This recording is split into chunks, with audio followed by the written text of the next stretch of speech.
This is GM Word of the Week, and I'm Fiddleback. Adamant. When it comes to mystical materials that have cross-pollinated the fantasy pop culture spectrum, none is more famous than adamant, or adamantium, or adamantine, or adamantite. Because that stuff sure does have a lot of names, doesn't it? It's kind of ironic that the name of the stuff is so changeable, seeing as how it is primarily known for being firm, unbreakable, and immutable. But the irony doesn't begin and end with fantasy pop culture. In point of fact, adamant, we're just going to keep calling it that, has a very soft, malleable, and mutable history. Yes, history. Most people would be surprised to learn that adamant was, and is, a very real thing. Actually, it is, and was, several real things. It's complicated. The trouble is, it's kind of hard to break down adamant. And yes, pun intended. Because adamant is one of those things that just gets little throwaway mentions here and there. In fantasy and literature and mythology, even in Dungeons and Dragons, it's kind of hard to figure out where adamant first appeared. Its most prominent definition came in the 3rd edition era, where it was codified as a dark, non-magical metal that could be used in place of iron or steel in weapons or suits of armor. Items made of adamantine, it was adamantine in that edition, items of adamantine were much more durable than their iron or steel counterparts and also much heavier. But adamant appears to have entered the game much earlier. In the Advanced Dungeons & Dragons 2nd edition Dungeon Master's Guide, it was briefly listed as one of several unusual metals from which weapons and armor might be crafted. It was also expanded a bit in a few supplements of the same era, including the Arms and Equipment Guide and the definitive work on dwarves in the Forgotten Realms, Supplement FR11, Dwarves Deep, by Ed Greenwood himself. Actually, Dwarves Deep went into a little detail about the name, explaining that the word adamant refers to the metal in its pure form, whereas adamantine was an alloy made by dwarves. Dwarves loved to make massive, heavy suits of indestructible armor from the stuff. It made them all but invincible, even if it rendered them almost immobile. Dwarves in adamant plate armor were called waddling cauldrons because they looked like fat, waddling cooking pots. But what's more interesting is what adamant used to be called in D&D, before it was adamant. See, the description of adamant has been pretty consistent throughout the history of D&D. It's a jet black metal, extremely hard, extremely durable, and quite heavy. It is preferred by dwarves and is used to make indestructible plate armor. While the 1st edition Advanced Dungeons & Dragons Dungeon Master's Guide seems to omit adamant by name, it does mention jet black, extremely durable armor.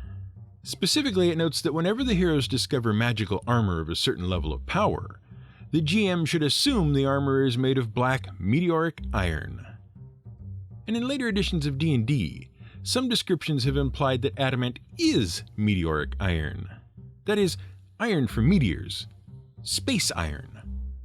And if you listen to our episode called Smithing, you'd know that meteoric iron is how people like the Egyptians got their hands on iron daggers and tools before we knew how to smelt iron, and how people like the Inuit managed to make iron spears and lances without having any source of natural iron ore.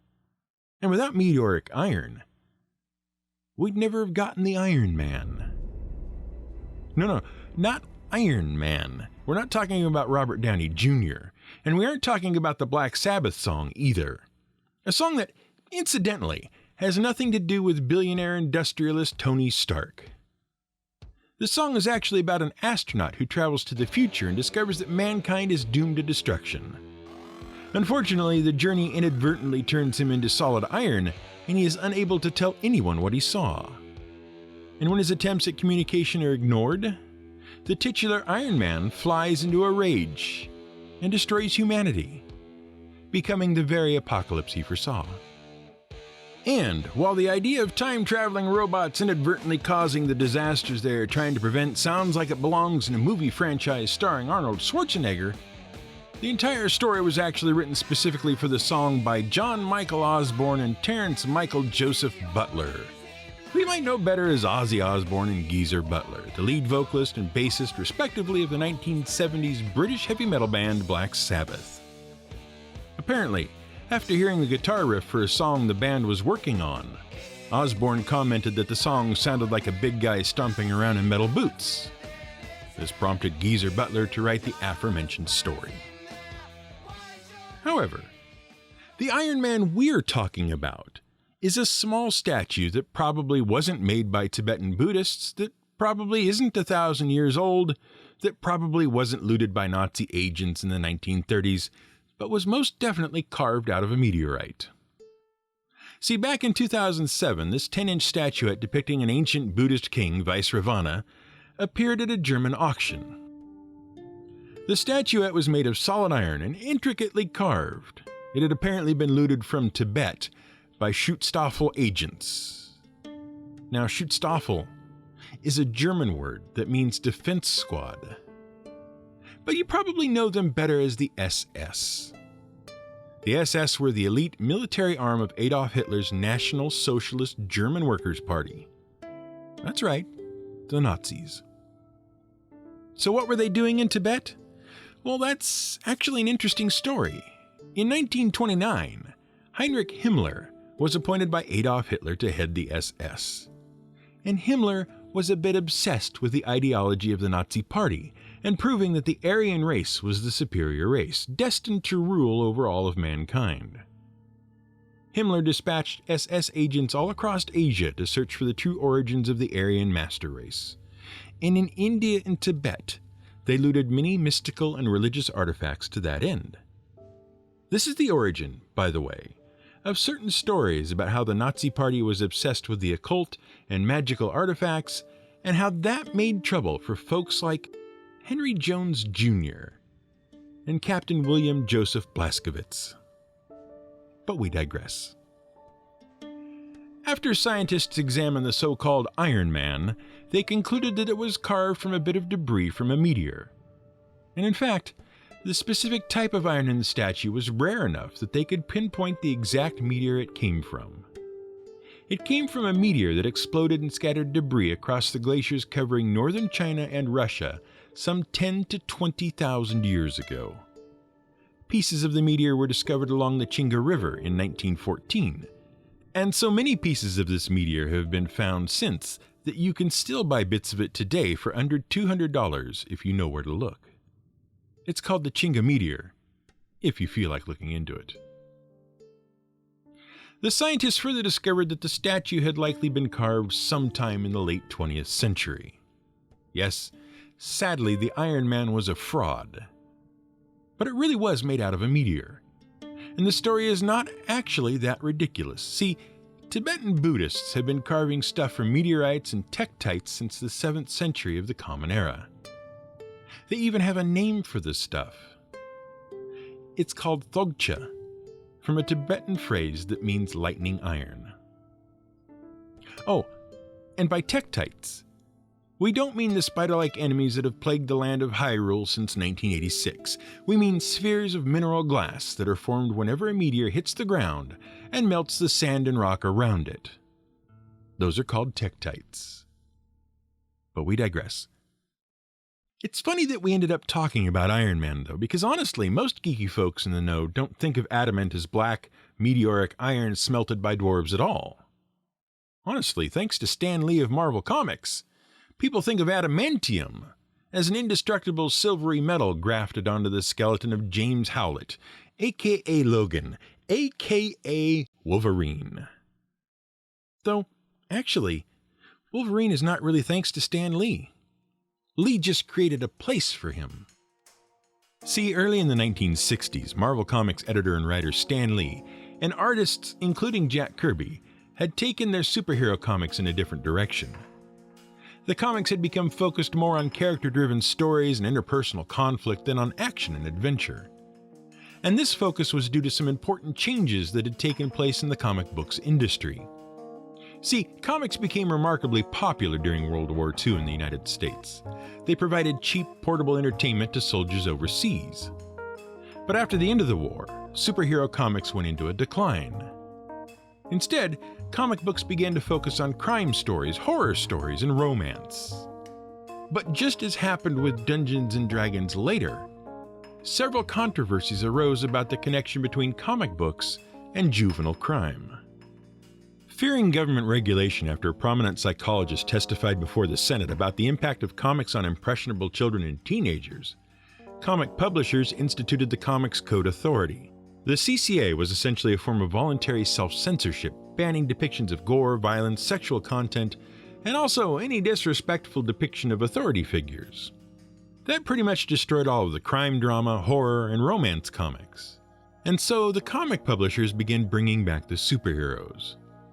One reader, in a letter to DC Comics, dubbed the period the Silver 60s to refer to the fact that DC was reviving all of its aged comic book superheroes. The name Silver Age stuck. Meanwhile, Marvel and Stan Lee were cranking out new characters to fuel their character dramas.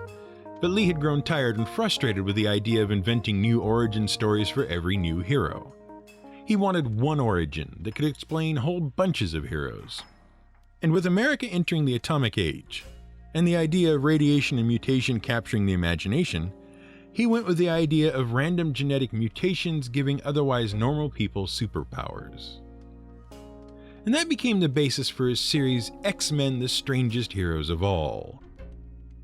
Now, it is probably just a sheer coincidence that a 1953 book called Children of the Atom also featured random genetic mutants being sheltered at an isolated school from a world that feared and despised them. At least, the inspiration has never been officially confirmed. Wink wink, nudge nudge. Regardless, the X-Men didn't quite capture the comic crowd, and the franchise faded into obscurity until 1975. Then, writer Len Wein and artist David Cockrum teamed up to revive the franchise. They created new characters to join the team alongside a few of the old holdovers. Among their new characters was a Canadian mutant with the ability to regenerate from injury.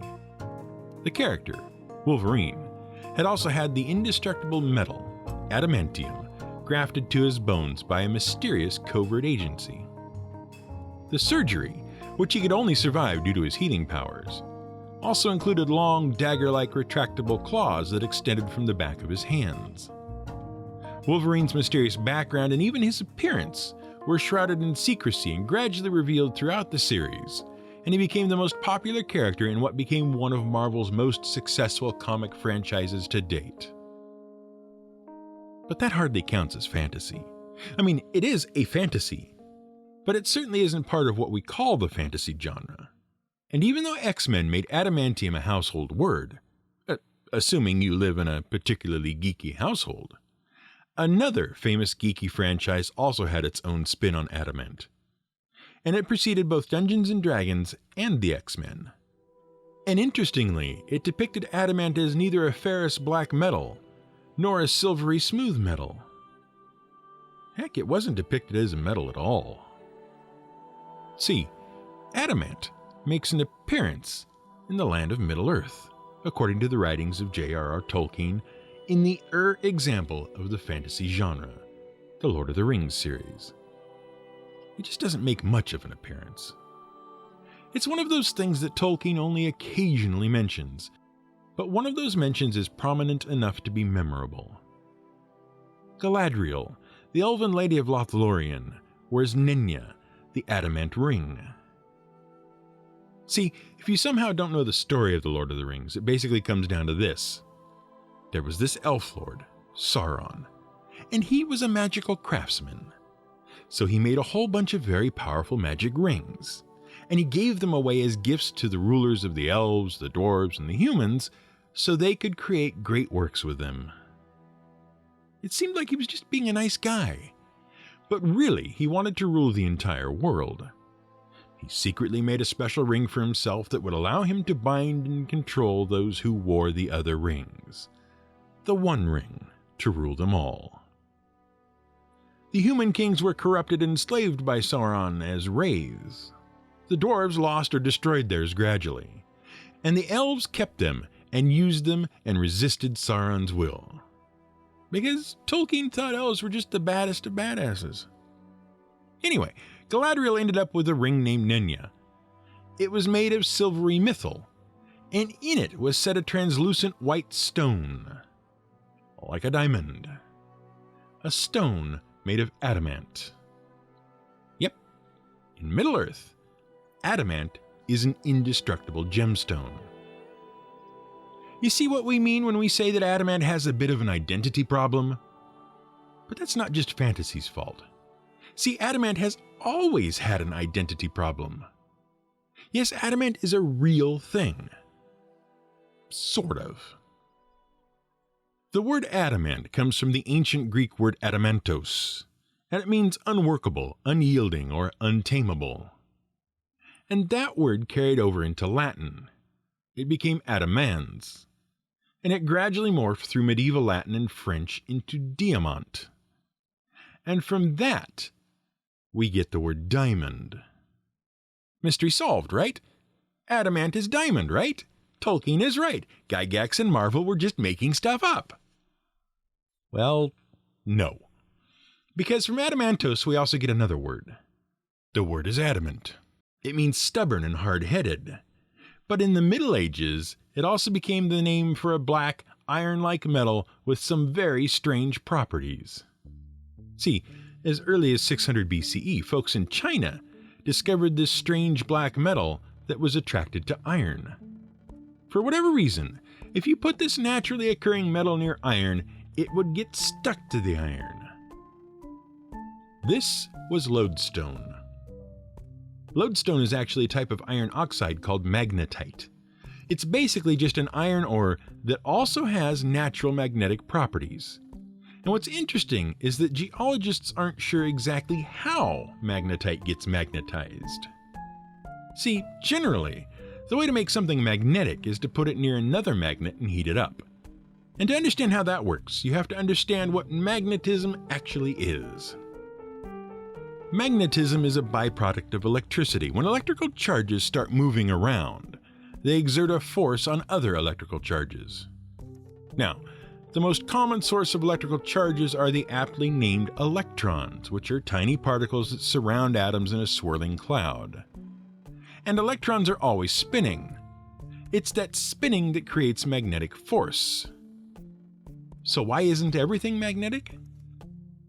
Well, first of all, because most electrons are naturally paired off with partner electrons, and those electrons always spin in opposite directions. So their magnetic forces cancel out. Now, iron is a special case. The electrons in iron tend to flit around from atom to atom in a massive sharing arrangement. They aren't paired up. They're just floating around in a big soup. So why isn't all iron magnetic? Well, because the free-floating electrons are all spinning helter-skelter in all sorts of crazy directions. To get any sort of strong magnetic force, the electrons have to cooperate by spinning in the same direction. And you can get the electrons to line up by subjecting them to another magnetic force. That's right, magnetism is contagious. If you stroke a piece of iron with a magnet, you can make it magnetic. Or if you put a strong electrical field around it, you can also make it magnetic. The problem is, the electrons only stay lined up for a little while most of the time. But if you heat the iron before you apply a magnetic field and then rapidly cool it, you can get the electrons to lock into place. Long story short, to make a permanent magnet, you need a source of heat and a source of magnetic force. Now, just about every chunk of rock and mineral and metal on Earth has, at some point in the past, been melted. Once upon a time, the Earth was a molten mass of liquid metal and rock. It gradually cooled and solidified. But that's not all. The surface of the Earth is constantly being recycled. It's just doing it very, very slowly. See, the surface of the Earth floats on a molten sea of magma, and it is fractured into many individual sections called tectonic plates. It's kind of like the surface of a cracked egg.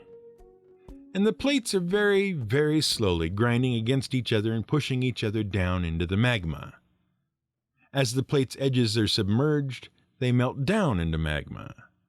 Meanwhile, magma is constantly finding its way back to the surface. We call those volcanoes. And there, new rock is formed as magma bursts forth, becomes lava, and then cools to become rock.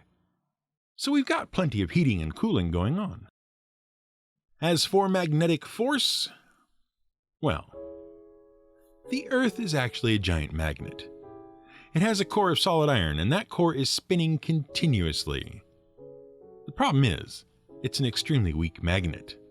That's why your refrigerator magnets stay stuck to the fridge instead of being pulled down onto the ground. It is a strong enough magnet, though, that if you take a magnetized metal needle and let it spin freely, the needle will line up with the magnetic force from the Earth's core. And that's how a magnet works. But the Earth isn't a strong enough magnet to magnetize iron oxide. The current theory is that magnetite, lodestone, is magnetized when iron oxide gets struck by lightning. The lightning provides both the intense heat needed to lock the magnetism in and a powerful enough electric charge to get all of the electrons spinning in the same direction. Now, lodestone was discovered around 600 BCE, but around 1000 CE, the Chinese discovered that you could make a compass with it. Start with an iron needle, rub it with lodestone, and then let the needle spin free and it would always point north. And sometime around 1200 CE, the compass started showing up in Europe as well. Scholars debate whether it arrived via trade from China and through Persia, or whether it was independently discovered in Europe. It hardly matters.